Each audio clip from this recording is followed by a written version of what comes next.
Hey guys, are you ready to transform your mind so you can transform your life? Coach Myrna brings you one-on-one coaching and expert guests weekly to help you to grow. Because happiness is the progressive realization of a worthy goal. Looking for personal growth? Let's do it.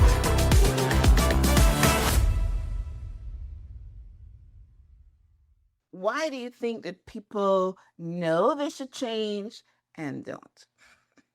What I see in my clinical practice, and it didn't dawn on me until I kept, patterns repeat, but in different ways, is that people often spend their entire life seeking permission to feel what they feel. Hmm. And I'll give an example. Okay. A woman went out on a date with some guy. He didn't call her back. She liked him. She felt highly rejected. Her friends were like, "Oh, it's no big deal. That's normal. It happens." Okay, it might be normal, but the invalidation of her feelings is still there. And this is one thing that we constantly, it's like either or.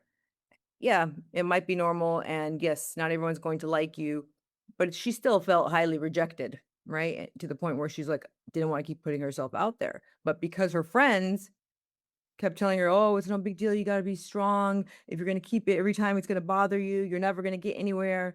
And I see a lot of times people are constantly waiting for others' permission to feel what they're feeling. And a lot of the work I'm doing is actually teaching people how to feel what they feel, independent if others agree with it. Because if you don't allow yourself, the two hardest things to do, what I've learned in my over a decades of doing this is that if you can allow yourself to feel what you feel and to know what you know, you're ahead of 90% of the population. Welcome to the Transform Your Mind podcast, the place where we don't just talk about success, we talk about transformation. I'm your host, Myrna Young, and each week we explore how your thoughts, beliefs, and inner stories shape the lives we're living, and more importantly, the lives we're meant to live.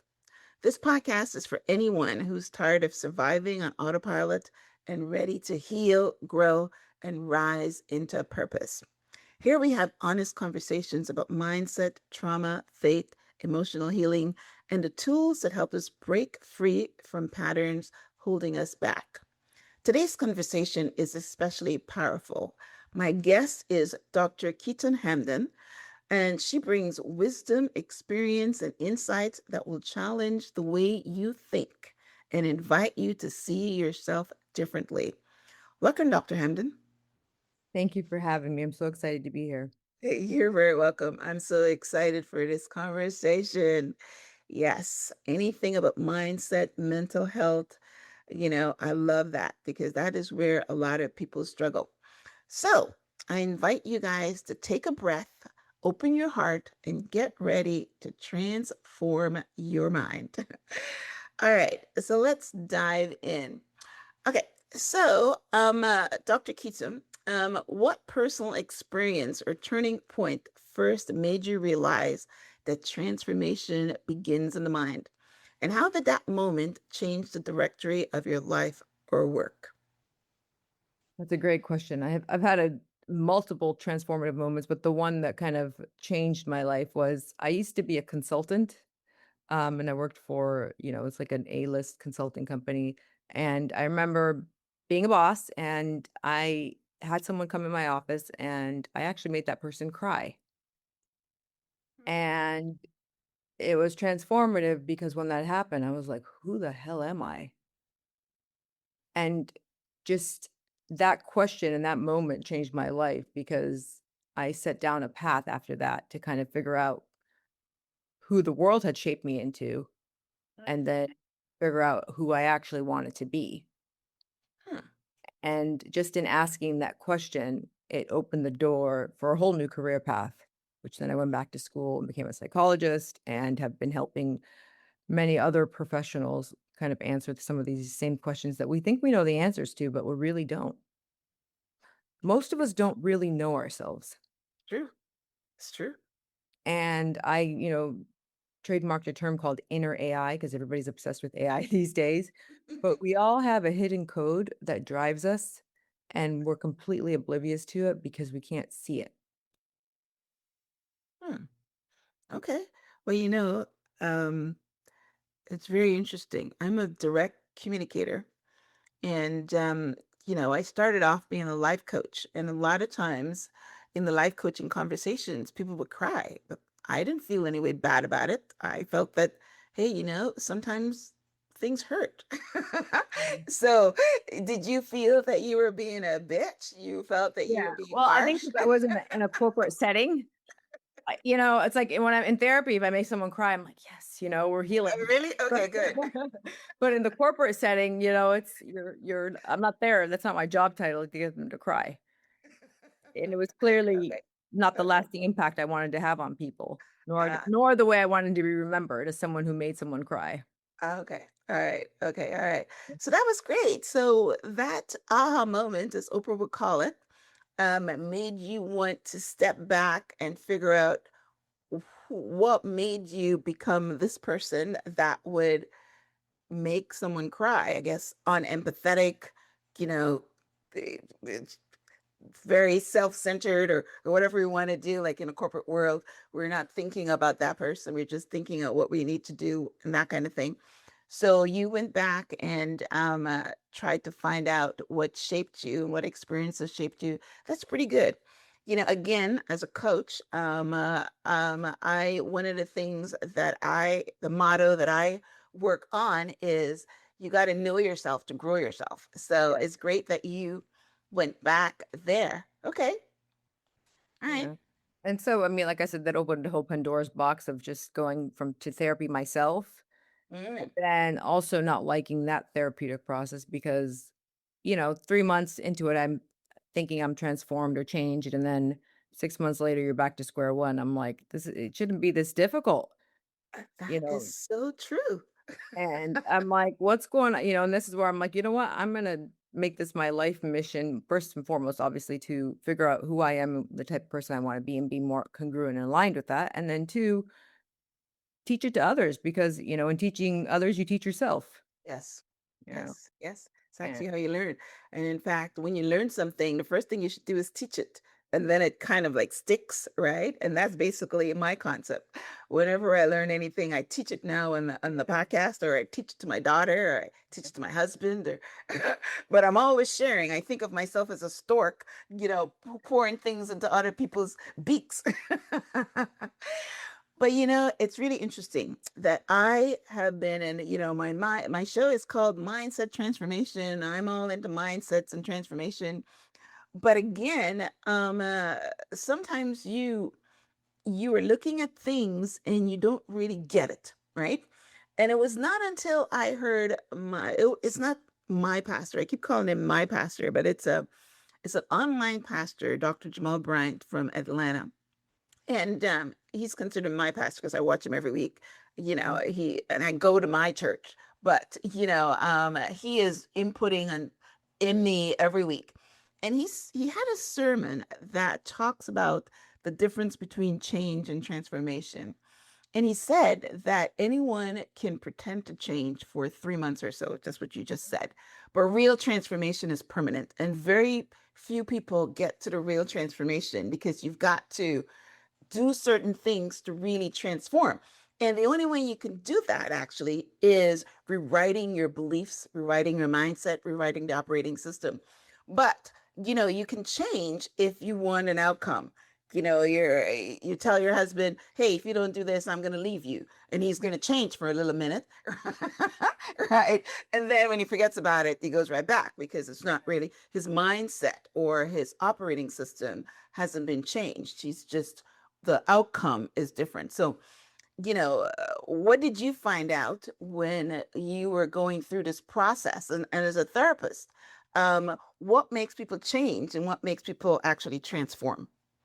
the key difference is exactly what you said. Where I like to think of transformation as it's even if you wanted to change, even if you wanted to go back to who you were, you couldn't. I'll give an example. So Mm, I feel ashamed that, sometimes that I had to go to a fancy school to what I call awaken. And I did my master's at Columbia University. And when I was at Columbia, there was a class called Creativity and Personal Mastery. And in that class, because I wanted to get an A, one of the exercises that we had to do was you had to go around and treat every single person as if it was their last day on earth. Mhm. And you then had to document like what you did differently.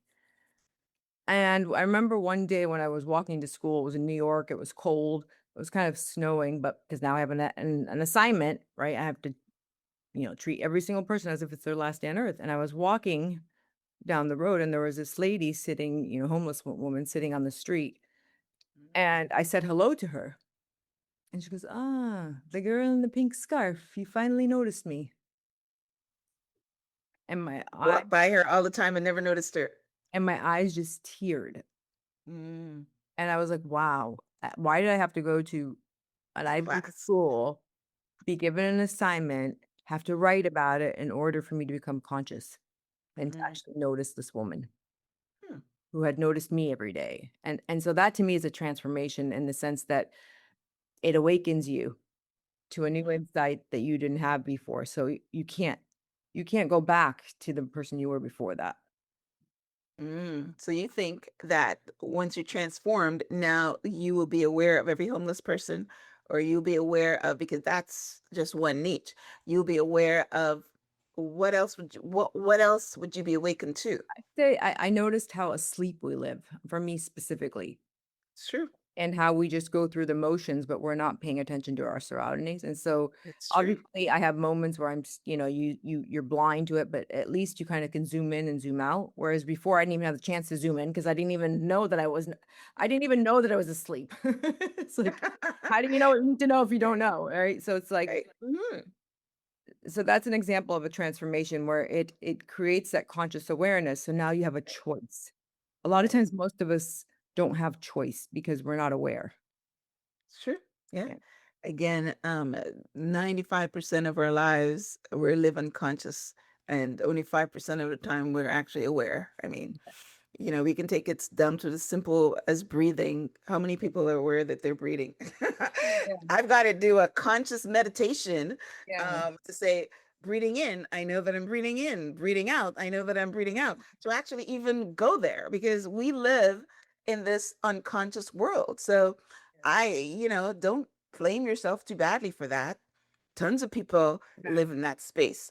But I see what you mean, that once something prickles you, Yeah. something, changes your concepts, then you're right that you will not be passing homeless people anymore, without even, acknowledging them or giving them some money or something like that. Yeah. It's really interesting. I have a story like that, similar too. I just mentioned to you that I go to church. So my daughter comes down for Christmas, and she is only here for 2 weeks. So she comes to church with me for 2 weeks. So a couple of days ago, she calls me and she says, God told me to give this homeless man $50. And I says, which homeless man? She says, there's a guy that was sitting in front of us the last time I went to church, and he's definitely homeless. And I see this guy every week. How do you know he's homeless? But my point is that she's aware of it. I don't know why, but I was not aware of it. I saw him, and he wasn't on the street or anything. He was coming to church, but she was able to zoom in on the fact that he has needs. And yeah, I went to church yesterday, and I gave him the $50 and prayed for him. And I mean, but I'm seeing something had to have changed her, but I called her Mother Teresa. She's a very good human. You're grateful, so you're not alone in that. Thanks. She's Myrna 2.0. She's better than me. All Yeah. right. In your experience, what is the most common mindset or belief that keeps people stuck in pain, limitation, or self-sabotage, even when they desperately want to change? And this is talking about a whole big population, because they want to change. They're not willing to do the work to change. They're not willing to, um, uh, I guess, because you have to do the work, right? Look, the assignment that you had to go through in order to, you got to do the work. So why do you think that people know they should change and don't? What I see in my clinical practice, and it didn't dawn on me until I kept, patterns repeat, but in different ways, is that people often spend their entire life seeking permission to feel what they feel. Hmm. And I'll give an example. Okay. A woman went out on a date with some guy. He didn't call her back. She liked him. She felt highly rejected. Her friends were like, "Oh, it's no big deal. That's normal. It happens." Okay, it might be normal, but the invalidation of her feelings is still there. And this is one thing that we constantly, it's like either or. Yeah, it might be normal, and yes, not everyone's going to like you, but she still felt highly rejected, right? To the point where she's like didn't want to keep putting herself out there. But because her friends kept telling her, "Oh, it's no big deal. You got to be strong. If you're going to keep it every time, it's going to bother you. You're never going to get anywhere." And I see a lot of times people are constantly waiting for others' permission to feel what they're feeling. And a lot of the work I'm doing is actually teaching people how to feel what they feel, independent if others agree with it. Because if you don't allow yourself, the two hardest things to do, what I've learned in my over a decades of doing this is that if you can allow yourself to feel what you feel and to know what you know, you're ahead of 90% of the population. Hmm. Well, you're giving some very good examples, Yeah. because that's something that I would say, not saying that she shouldn't feel it, but I would say that, hey, when you feel rejected, maybe she decides to not date anymore. But if someone says to her, hey, yeah, that's 50% of the experience. So how do you tell her to handle that? It's To hold very good. the brain usually works in polarities, either or. So learning to hold two truths is actually maturity and growth. So two truths, I feel rejected and it's part of the process. Okay. That Okay. that word "and" is critical. Okay. Now that takes work though, because the brain's lazy. It likes to only hold one truth. So you have to consciously recognize, hey, you know what? I felt rejected, which sucks. And it's part of the process. There's other fish in the sea. Hmm. I would even add something else. There's nothing wrong with me, because a Yes. lot of people, when they feel rejected, Yes. bring it to a personal thing where maybe I'm not cute enough, I'm not the Yeah. not enough Ugly. syndrome, right? So I would add three. But anyway, Yeah. go ahead. Yeah. Well, but it's all but both are true, right? Mhm. Just because someone else doesn't want me, someone else will want me, you know. Right. There is nothing wrong with me, and maybe I wasn't for him. Right. Right. And so Right. but you still have to hold. What happens is that we usually just hold one or the other, It's true. and learning to hold space for both tends to help kind of move forward in a healthier way. Wow. So I'm loving this conversation. You're right. You're definitely, a brain person. So, so if you were doing therapy with this person, and you're telling her, she's coming to you and she's saying, "Oh, I've been looking for love for 10 years and I keep getting rejected, and there's obviously something wrong with me, and I don't know, I'm going to grow old alone, and that kind of thing." So you tell her, there's nothing wrong with you. That's the process. You got to kiss a lot of frogs before you get to the prince, or Yeah. something along those lines. Yeah. What do you, how do you start to get her to transform to hold both concepts in her brain, if Well, that's so hard to do? that's a great question, and we start looking at her patterns because there's probably is a pattern that's keeping her stuck. So, for example, in this woman, she noticed that she's a people pleaser. She would never share her opinion. She would go along with whatever the person wanted. She'd tell him whatever you want, wherever you want, because she was learned at a very young age, kind of, don't rock the boat, keep things peaceful, and all will go well. Well, in the dating world, guys actually do like a woman to have an opinion. Yeah, yeah. So but not too much of it. But it's like kind of like that finding that happy medium. But she had to get to Right. the source of recognizing that this whole notion of people pleasing and staying quiet stemmed from her root of childhood, from growing up of don't rock the boat and keep the peace. And so her sense of self was basically shut down. And so we would work on, okay, what parts of you do you want to start honoring? How can you Mhm, honor yourself without dishonoring the other person? You know? mhm. Okay. That notion of being like assertive versus aggressive, right? It's about I can honor you and I can honor myself. Just because you say, hey, like, you know, I'd like to go to the restaurant on the corner isn't gonna be pushy or being you can see into as too, opinionated or saying I like steak and not sushi is okay. Mm-hmm. So learning just to allow giving yourself permission to have a voice and to have an opinion, um, and not seeing that as a threat.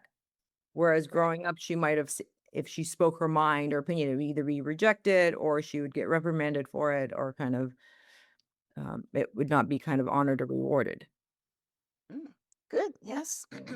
Yeah. I mean, you're doing good work because, yes, I'm pretty sure that the women or men that come to you, have all these patterns that they want to break, and they have all these mindset beliefs that are, their operating system. And in order to reprogram yourself, you've got to do the work.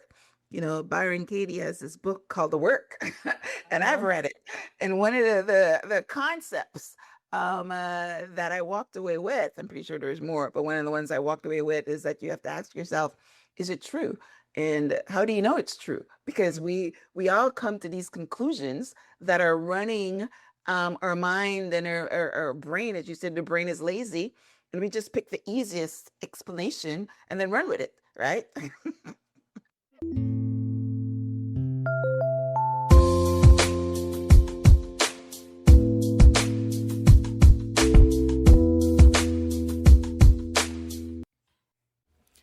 Many of you know that I've been on my own wellness journey, and using a GLP-1 medication has truly changed the way I think about health, weight loss, and even my relationship with food. For the first time in a long time, I feel like I have support instead of struggle. That's why I'm excited to share today's sponsor, hers. Between diets, workouts, and endless advice, it's hard to know what actually works for weight loss and what's worth your time. That's why hers offers access to an affordable range of FDA approved GLP-1 medications that now includes the Wegovy pill and the Wegovy pen. With Wegovy at hers, lose up to 20% or more of your body weight when combined with diet and exercise. It helps you regulate your appetite, eat less, and keep the weight off. Plus, Wegovy is the first ever GLP-1 pill for weight loss, so there are no needles needed. Everything is 100% online through hers. You'll connect with a licensed provider who will determine if treatment is right for you. If prescribed, your medication is delivered right to your door. No insurance necessary. Ready to reach your goals? Visit forhers.com/transform to get personalized, affordable care that gets you. That's forhers.com/transform. Forhers.com/transform. Weight loss by hers is not available in all 50 states. Wegovy is the registered trademark of Novo Nordisk AS. To get started and learn more, including important safety information, Wegovy clinical study information, and restrictions, visit forhers.com. So I do one of the things that I love is I do brain scans, and mental health is in the brain. And my issue with psychiatry and psychology is that, it's the only medical profession that doesn't look at the organ that it's treating, which is the brain. And a lot of times we're just shooting arrows in the dark. Now, with the brain scans, you can actually see these squiggly lines and put it into a software that can give you markers for mental health issues. So I scanned the brain of this very, very successful individual. I work with a lot of high functioning professionals, and this guy's got it all. He's got the money, he's got the position, he's got the status. But what he hasn't had in his life is a healthy relationship. Yep. Yep. So in his brain scan, what we could see, there's a part of the brain called the insula, and that part of the brain is responsible for kind of self-awareness and introspection. Mhm. So when I asked him like, "Oh, how are you at noticing other people's," he's like, "Oh, I'm great at it. That's why I'm a leader." And so so I said, "Okay, well, how are you in in the personal world?" He's like, "Oh, I'm phenomenal at it." So I had the opportunity to talk to his girlfriend and ask, and she's like, he's completely oblivious. But what was fascinating, he didn't believe her or I until I actually showed him the part of the brain Brain called the scan. insula that was literally underdeveloped. Hmm. And the domino effects of that part, it's like, I'm like, look, this isn't me saying this, my subject, this is what your brain is showing. And these are the consequences of that. That's not your fault. It's been the way you've been wired, and probably because it resulted from a childhood of neglect. You can't Mhm. give to others what you never got. Right, right. And sure enough, found out, he was with a single mother who worked all the time, wasn't around. He had basically, raised himself majority of the time. And Hmm. so not because she didn't want to, but it It is, we're happens. not here to blame your parents. But just Right. to help use it as data to understand why that part is less developed. Hmm. And then how did you treat him? Well, you give a recommendation of there's different tools, and biofeedback is great because you start giving them tools to become aware and self-reflective. Um, we do things such as like photobiomodulation, which kind of opens the mitochondrial cells of the brain to kind of help you stimulate, and self-reflection exercises. Mm. Self-reflection exercises. Um, Dialogue with his partner learning to speak the hard truth of like, hey, you're not hearing me. And him actually believing her versus dismissing her and being like, "Oh, you're just too sensitive." So Yeah, yeah. here's the thing about what everybody wants the magic pill. There's no magic pill. Yeah, Okay, that everybody's didn't always work. like, people are like, "Fix me for no one's broken." But just like you wake up every day and you're wearing that beautiful yellow color, which complements you beautifully, and lipstick. We have to look inside. Mhm. Just look on the outside, but we never actually take that further step when we look in the mirror to actually pause and ask myself, do I really like what I see in that mirror? Hmm. And it's not on the outside. Mhm. You'll be quick to say, oh, my hair doesn't look good today, or my skin, I got to Right, right, right. look on Yeah. the inside. Nobody looks on the inside. Yes. Sadhguru has got a program that's called inner engineering. And that's Mm, basically what we need to do. You need to understand our inner engineering. But I like that what you said, about self-reflection. It's something that I don't do, but I know that I should because um, I learned a long time ago from Deepak Chopra that you should meditate in the morning and at night. And when you do your meditation at night, you're actually reflecting on what happened during the day, mm. right? And it's actually pretty good. So I mean, if you were to, using our same concept here, where you made someone cry, or you had an argument with somebody, you sit back and reflect on what you did and what the other person did, and try to figure out, that kind of thing. So I what you're saying, that kind of work rewires your brain. And the reason why it works is that, how they say 15% of your life is conscious mind and the Hmm. other 85% is subconscious mind. Hmm. So we have four different types of brain waves. All right. Your beta brain waves are more conscious mind. Your alpha brainwaves, subconscious mind. What we know from the science now is that when you're in that self-reflection state right before bed, you're actually going from beta to alpha, which is in the bridge to the subconscious mind. So when you're reflecting in the subconscious mind level of those brainwaves, you have an opportunity to shift them. Mm, That's why it's very powerful. And the very more you nice. do it, and I don't know, like I have children, and my children love to talk to me right before they go to bed. And I Hmm. used to always wonder why, and I realize it's because their brain waves are in those lower brainwave frequencies where they feel rested and safe, and then they want to open up. But during the day, they're in that heightened brainwave state. They're not there. We're in that reflective process. And I realize it's more just because they're calm and safe, they tend to open up. And I'm usually like, go to bed, But I've learned now to kind of allow that space because you find out some good stuff that you wouldn't know. Where pillow talk came from. Yeah, that's Nice. right. Yeah. Exactly, Mary. I love it. I love your analogies and connections.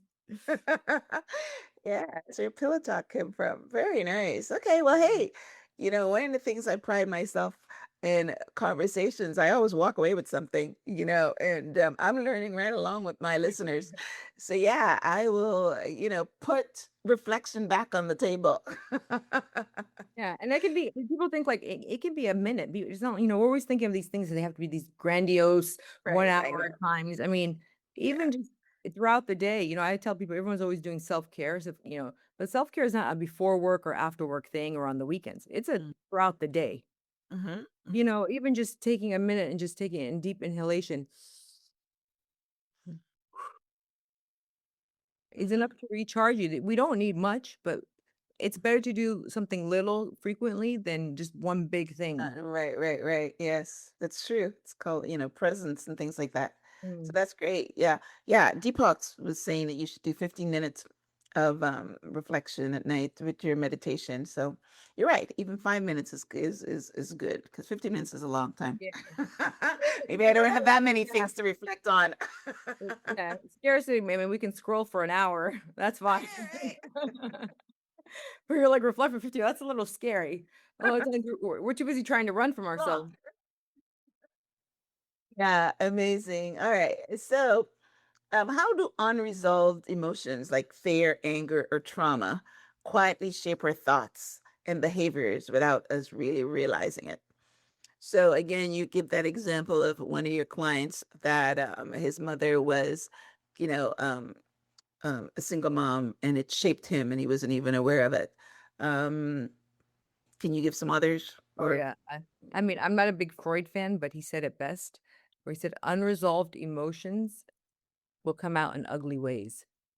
And the story I like to give is my Diet Coke story. So I had a couple where the husband walked into the session. He's like, I just asked her for a Diet Coke. That's all I asked her for. And I said, tell me more. Like she was driving home. She called me. She asked me if I need anything. He said, hey, on their way home, can you just stop and get me a Diet Coke?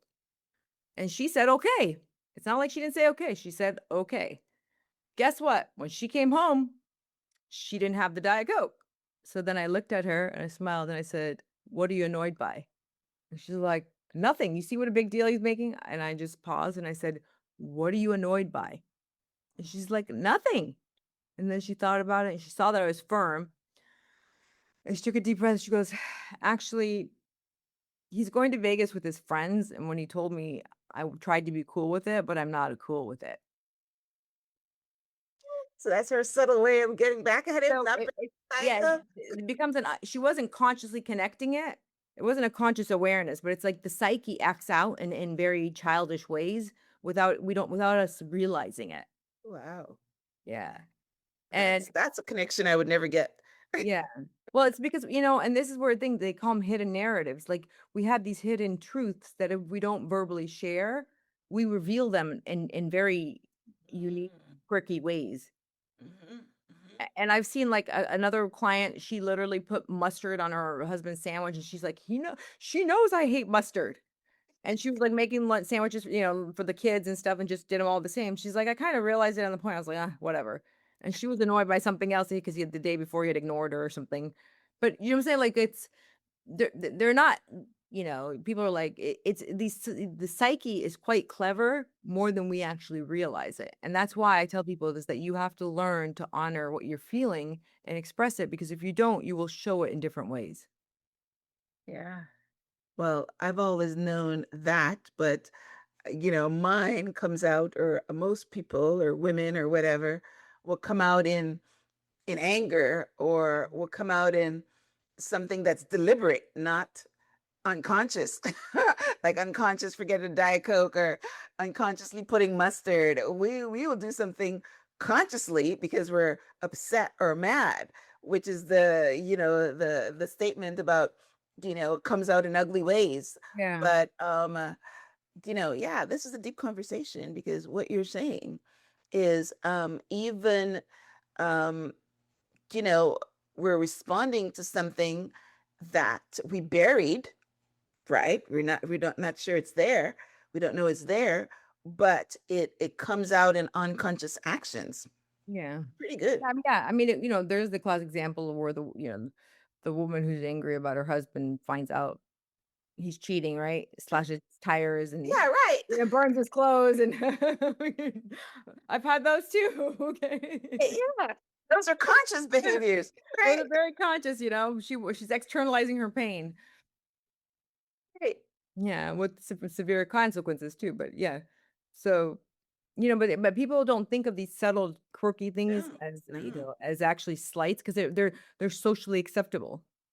Right. Like Yeah. that. And they would have to come to you to actually connect those dots, because there's no way that they can connect those dots on their own.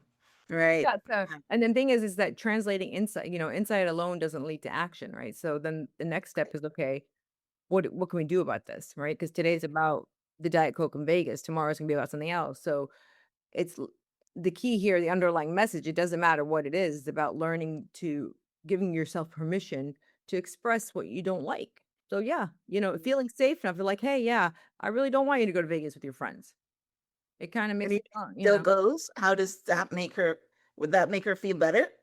Well, I mean, at least if they could have a conversation about it, obviously, if she's just dismissed, probably not. But if they could have a conversation about it and she's able to process that, like, maybe I'm a little jealous and I'm worried that someone's going to steal you from me and Mhm. some hot chick is going to like take over, and then they can process it together and realize like the likelihood of that is unlikely. Or if Right. they kind of agree, like, hey, keep in contact with you, or, we'll check in. Like, it's all about how the other person responds to it, right? Right. But the 50% of it is her just giving herself permission To speak. to speak. And a lot of times because if we're not 100% sure the other person is going to accept it, we don't even give ourselves that permission. Right.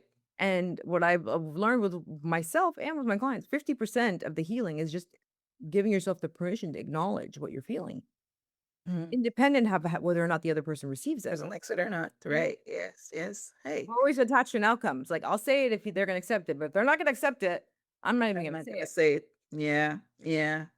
Well, that's the same thing with rejection. A lot of times we don't want to do things because we feel that we're going to be rejected, so we don't do it. We don't say it. Mhm. Um, or if you, I heard someone on Instagram the other day say what he thinks is a good man. And he said a good man is somebody that you don't have to walk on eggshells with, where you can he holds. I'm not sure exactly what he was saying, but I'm relating it to this conversation because a lot of times, you know, women don't say what they want to say because they're expecting the husband, not to accept it and maybe blow up or something. Or even men do the same thing. They don't want to rock the boat because someone is going to blow up, so they don't Yeah. say it. And this guy is saying a good man allows you to share and be yourself, and you don't have to walk around on eggshells having to always worry about how he's going to react to things. So I think that's good. Yep. Well, okay. All right. So, what is one daily practice our listeners can start using today to rewire their thinking and move from survival mode into growth and clarity? Yeah. Now I constantly hear the breathing being given as the go-to, and I'm not going to give that as the go-to. The reason being is because when I was first told to breathe, I was like, that was the last thing I wanted to do. And the reason being is that in order to breathe, you actually have to feel safe in your body. And most people don't Mm, feel safe in their body. So you're basically asking them to go to the very same place where all the horror is. So they're not going to do it. Now, what I have found with my clients, and this, it's not because I'm a genius. I learned this through, so, I have my private practice, which is brain health, but I also, volunteer at a nonprofit that deals with domestic violence survivors. mm, And what I found with working with those survivors who taught me that basically don't tell me to breathe because that's the first thing I'm going to do. Um, then I learned to help them ground themselves. So just by asking them, name 3 things you see in the room. mm, So grounding was a lot easier because that's still present. Because at the end of the day, it's about presence. We want to get people to be present, and the mm. breathing is the intent of that is to get them to present.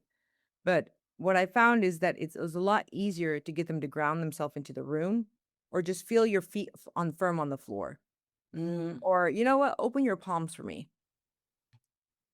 That's less intimidating and less scary than going into my body where I have all this stuff that I have done a brilliant job all my life blocking out. yeah. Yeah. And pushing down. Yep. Yeah, Hmm. pushing Hmm. down. So don't tell me to go there. So I found that, telling people just to notice 3 things you see in the room, um, feel your feet plant firm into the ground, or you know what, just fix your posture. It's like an instant mood booster. Hmm. Hmm. How does a depressed person walk? Shoulders slumped over. How does a Yeah. confident person walk? Yeah, You know, that's Tony Robbins, space there. He talks about change your state. yeah, Change your state. Right. yeah. Well, it's biohacking, right? It's I Yes, was thinking of biohacking. biohacking. It's literally biohacking. Right. Because people are usually tense, like wiggling your fingers. Just that Mhm. mind body connection, because you can't wiggle your fingers if you're not, your mind and your body are not connected. Mm-hmm. So, um, Okay. so these little biohacks are actually very effective. I tell people, get up, if you're sitting and you're just feeling frozen, get up, go for a walk. Mo- Emotions are meant for motion. The body's meant to move. Mm-hmm. And, we have become so sedentary, and technology, it just helps us, stay on our bums and not do much. But you're not helping your mental state. You ever notice how you feel better after a walk, Oh or you yeah. talk to someone, Yeah. or, Yeah. and we never want to do it, you know? Not And it's, me. I love walking. yeah, but it's like we're always waiting to feel like it. And it's like this whole notion of Right, right, motivation is right, garbage. right. If we're going to wait to feel like doing something, we're never going to do it. You're We're going to never wait to gonna feel do it. like going to Right. work. We're not going to do Yeah. it. So, That should be in the gym. I got to do it even though I don't feel like it. Right. But walking is not one of those things. I just prefer to walk. yeah. So, but yeah, I've heard about the breathing techniques for anger or for saying something that you would regret later on, but I've never heard it for bringing yourself back or something like that. So, I love the grounding and changing your state through changing your body as a way to rewire your thinking or to move into a different space. So that's Yeah. amazing. Even I tell another one that helps a lot of my clients, I tell them chew ice. Oh, really? Yeah, because it's actually calming. It's activating. See what happens when you get into this fight or flight or freeze state, which a lot of people get into, you're not active. And you're literally cut off from the neck down. But if you wiggle your fingers, or shake your hands, you're activating the body. If you're chewing ice, pay attention when you chew. It's very activating. Yeah, the crunching, huh? Yes, the Yes. crunching, or get a fidget spinner. I mean, the sensory toys that were created for autistic kids, the reason why they're good for adults is because it's stimulating. The whole notion of these things are to stimulate. The nervous Mm-hmm. system needs to be stimulated. But it's Okay. but it's a presence. It's all you can't do it if you're not present. Hmm. Yes, Yeah. presence is a very, very important thing. Yeah. Yeah, most of us are not present. Most Yeah. of us is living.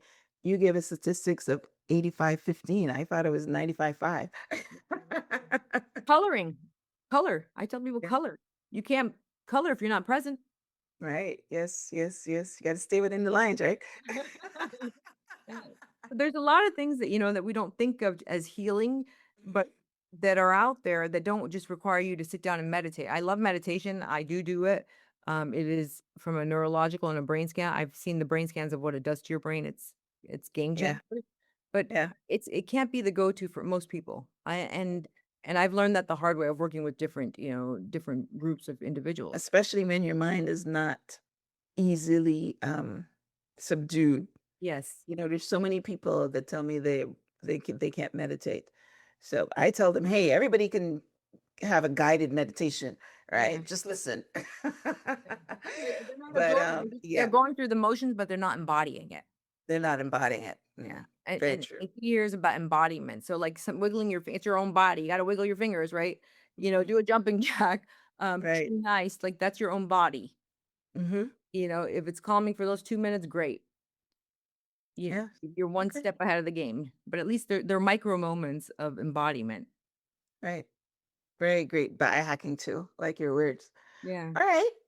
So, tell our listeners how they can connect with you, your website,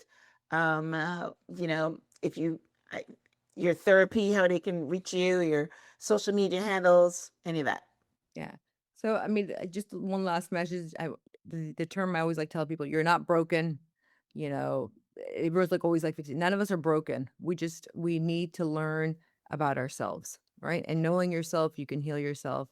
I have a huge Instagram following. You can find me on Instagram. I'm Brain Health Doc. It's BrainHealth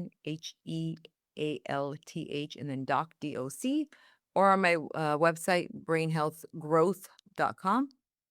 Those are the two ways you can connect with me. If you're in Houston, would love to see you. Come on over. Was that great brain health growth? Yes, brain health growth, all one word.com. Awesome. Awesome. So, you said you're in Houston? Yes. Okay. Do you do virtual appointments, or everybody has to come in? No, I do virtual sessions as well. I do coaching sessions for clients that aren't in the Houston area. Beautiful. Um, so I can do that with them, and then if you are locally, we can do some deeper therapy work. And then if you happen to have the privilege of coming down here, we can scan your brain.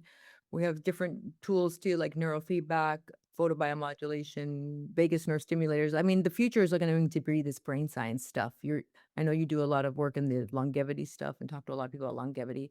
It's all about anything that can give you data about what's going on inside is going to be a game changer. If you can see what's going on inside, you're more likely to commit to the process of growing. And if you remember anything, people need to learn this is an everyday process. If you want to, feeling better is an everyday process. Just like looking good is an everyday thing. Got to every day. Got to look inside. Wow. Yeah. Yeah.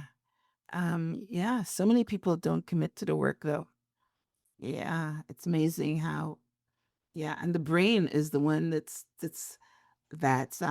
leading the charge with that, because the brain always wants you to do the same thing that you did yesterday, or it wants you to, it's like you call it, it's lazy, so in order to rewire it, it takes conscious effort and conscious work. So um I'm glad that we're highlighting this conversation and blasting it through the airways, so people can say, hey, again, one of the things that Tony Robbins preaches is that people move away from pain and towards pleasure. So, if you realize that, that you're having pain and you want to do something about it, then you've got to rewire yourself and do the work so that you're not in pain any longer. Look inward. That's where the work is, and that's Yeah. the freedom is. We chase things external. Mm-hmm. Yeah, freedom, but it doesn't last. Very temporary. Yeah. So that's amazing. All right. Well, listen, guys, thank you for tuning in to this week's episode of Transform Your Mind to Transform Your Life. If something you heard today stirred your heart, challenged your thinking, or give you hope, don't rush past it. Sit with it, reflect on it, let it work in you. Remember, you're not broken. Yes, Dr. Hamden's word. You're not broken, you're just becoming. And if this episode resonated with you, please share it with someone who needs encouragement today. And be sure to subscribe, rate, and review the Transform Your Mind podcast. It helps us reach more people who are ready to change. So, as we wrap up, Dr. Ketam, any last words? No, thank you for having us. I mean, I just can't emphasize, everyone has the power to heal if they access their own tools inside. Yes, we all do. Yes. We all have the power to heal. We just have to want it. That's the first stage. You have to want it, and then you're willing to do the work to have it. So, thank you guys for tuning in. Until next time, guard your thoughts, nurture your spirit, and keep going and keep doing the inner work, because when you transform your mind, you transform your life. Thank you, Dr. Keatham, for being on the show. Thank you for the little aha that I've learned, and I'm sure that our listeners learned that. And we've got to work on, rewiring our brain, understanding. I love your stories. The homeless woman, the Diet Coke. Yeah, those are good stories that we wouldn't ever think that it was something that our brain is doing, because it's very, very subtle, right? So thank you for expanding our minds. And they say, once your mind is expanded, it can never return to its original form. So mine is expanded, and I will start adding reflection to my daily routine. So thanks again for tuning in. Thank you, Dr. Keaton. Until next time, namaste.